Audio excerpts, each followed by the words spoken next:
Hey everybody, we're going to work on the bug some more today.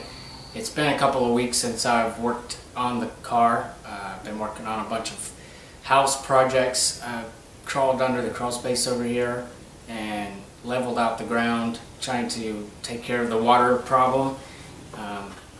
Weather's getting hot, so if it rains and it fills up in the crawl space, I'm afraid that it's going to turn the garage into a sauna like it did last summer and start rusting everything.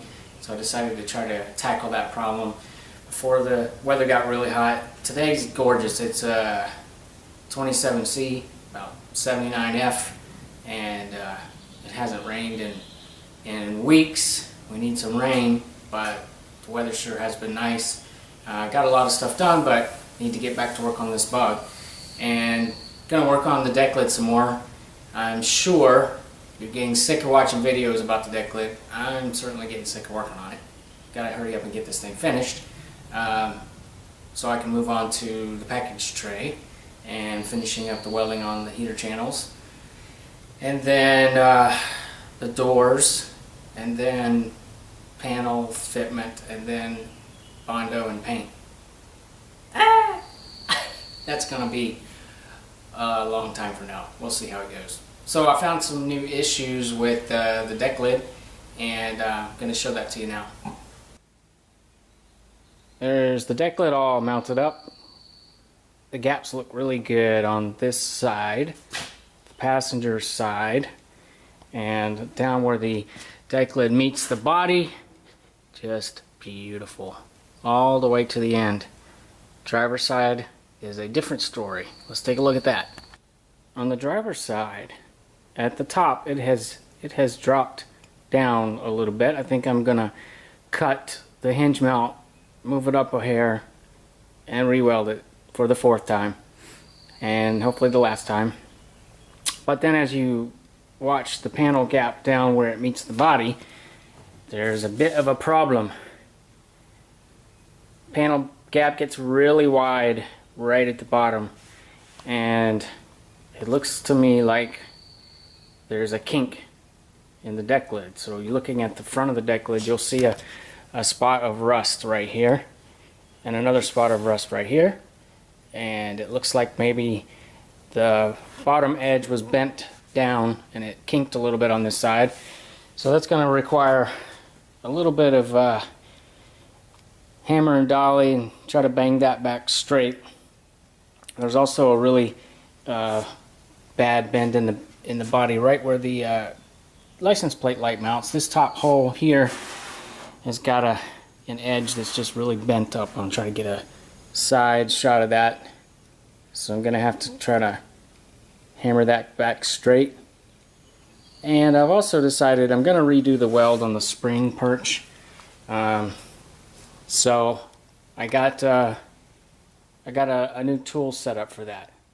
This is a pneumatic right angle grinder that I had in my toolbox, and don't use it all that often, but it had a 2-inch sanding disc attachment in it when I bought it, and I added Velcro to the top of that so that I could attach the hook and loop sandpaper pads, and I just ended up preferring other tools over this, like the abrasive wheel from 3M attached to a drill. So I don't really use this very often. But I was at the parts store last week and I saw this carbide tapered tip round file that was a 1/4 collet. And it turns out that it fit perfectly in this, but I didn't have the tool to hold this back neck of the collet to loosen it to change the tip. So I ended up having to make a tool. I used a piece of flat stock and then cut a square hole in this square stock that fits the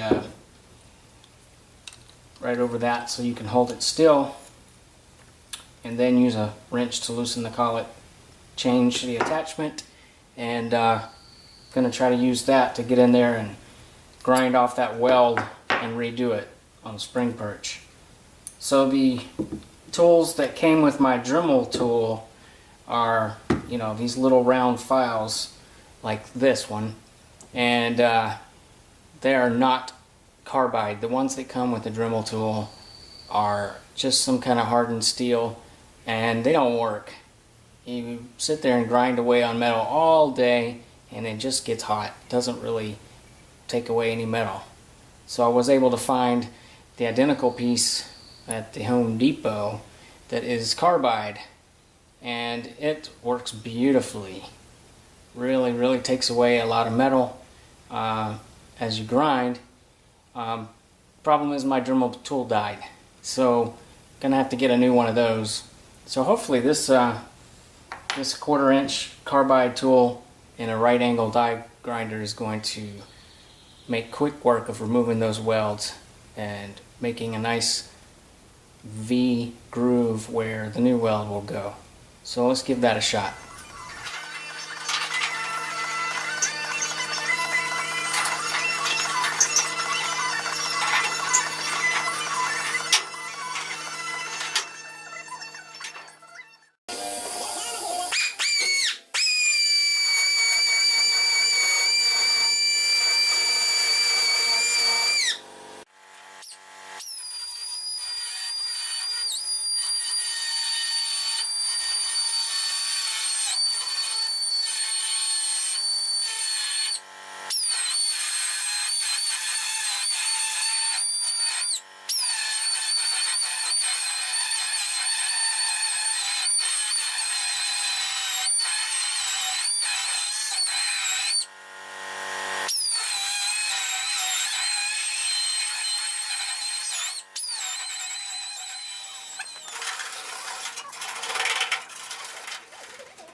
These hinge pieces are covered in oil.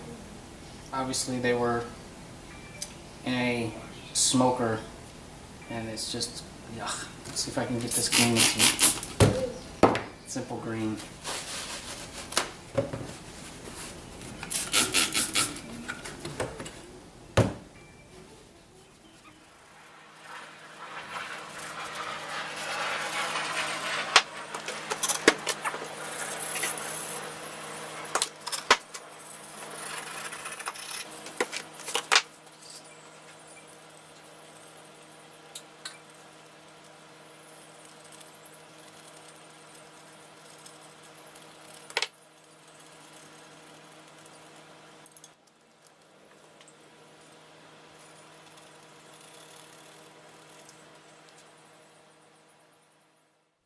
So before and after.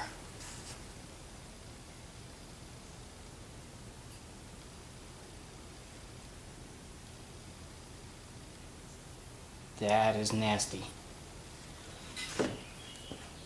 This is just a remarkable little piece of engineering. This is a really cool piece.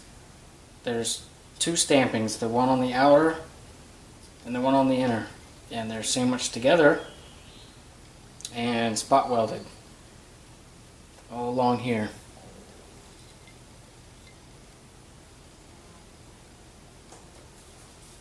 What all this wrinkly finish in the paint here is, I have no idea.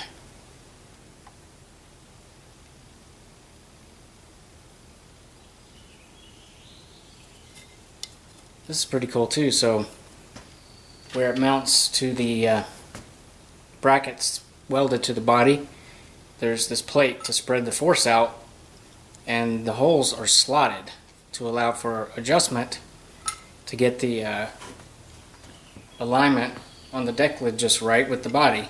So you can tell that this is assembled on the body before paint because there's no paint under it. Really cool.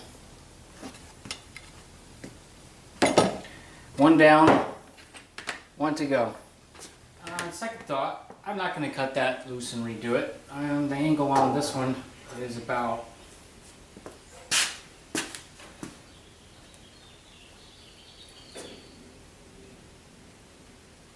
4, and the angle on this one is about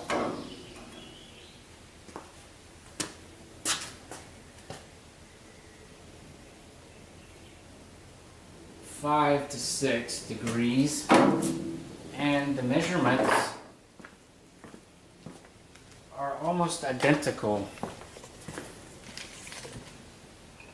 So I should be able to adjust it out.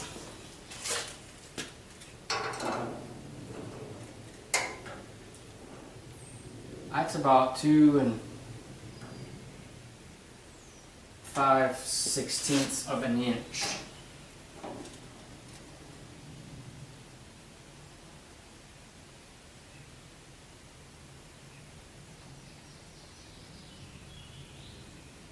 Two and 6/16.